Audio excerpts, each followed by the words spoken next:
Nell'ultima gara casalinga del 2024 Ligia Virtus esce sconfitta per mano di un Ragusa inarrestabile che con il risultato di 3-2 porta a casa la prima vittoria esterna del campionato, il sesto risultato utile di fila e soprattutto 3 punti pesantissimi in chiave salvezza. I giallorossi guidati da Francesco Di Gaetano, nonostante per 2 volte riescano a rimontare gli avversari, alla fine devono arrendersi alla rete di Eyaki, vanificando l'impresa firmata domenica scorsa contro la vice capolista scafatese. E sono proprio i locali a sfiorare al minuto 17 il vantaggio, con Biondo prima che trova la respinta del portiere e con Trombino poi che sulla ribattuta spara alto sulla traversa. Il Ragusa non sta a guardare dopo aver fallito al 27esimo il pallone buono con Corigliano che da 2 passi calcia fuori l'invito di Crisci. Gli Iblei passano al minuto 32 quando Tagliarino col sinistro mette alle spalle di Cannizzaro il pallone che spiana i suoi la strada verso la vittoria. Ligia Virtus però non ci sta e al 43esimo potrebbe rimettere il derby in parità, ma l'ultimo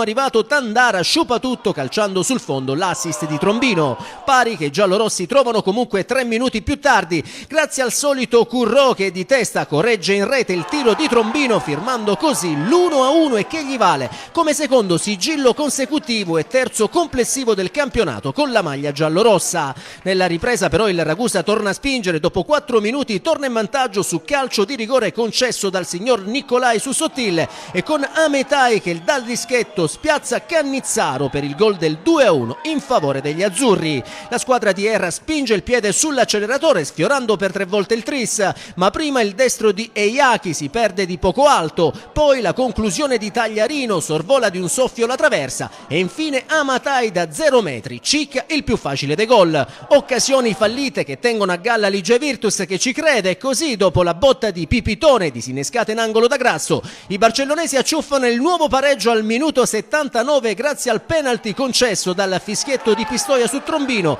e con lo stesso attaccante che dagli 11 metri fa 2-2 col brivido e quinto sigillo in maglia giallorossa. Ma la gioia dei barcellonesi dura appena 180 secondi, infatti al minuto 82 Eyaki riporta definitivamente avanti il Ragusa quando ribadisce in rete la respinta di Cannizzaro sul diagonale di Abercon, facendo così Ligia Virtus 2 Ragusa 3 e gioia incontenibile per il vice capitano degli Iblei. I padroni di casa tentano poi l'assalto disperato, ma il destro di Siino al 91esimo e il colpo di testa di Maltese 2 minuti più tardi non sortiscono il pareggio sperato. Al 94esimo è invece il Ragusa ad avere la chance per calare il poker, solo la decisiva parata di Cannizzaro nega a Corigliano la gioia del gol. In pieno recupero da registrare anche l'espulsione di Maggio per doppia ammonizione con i barcellonesi che chiudono in 10 uomini. Il 2-3 finale consegna dunque al Ragusa la terza vittoria complessiva del campionato e il punto numero 18 che permette agli azzurri di portarsi a -1 dalla zona salvezza, mentre Ligia Virtus, che conosce la terza sconfitta casalinga e sesta complessiva del campionato, rimane a quota 20 punti e scivola in 8ª posizione con un +2 sulla zona play-out.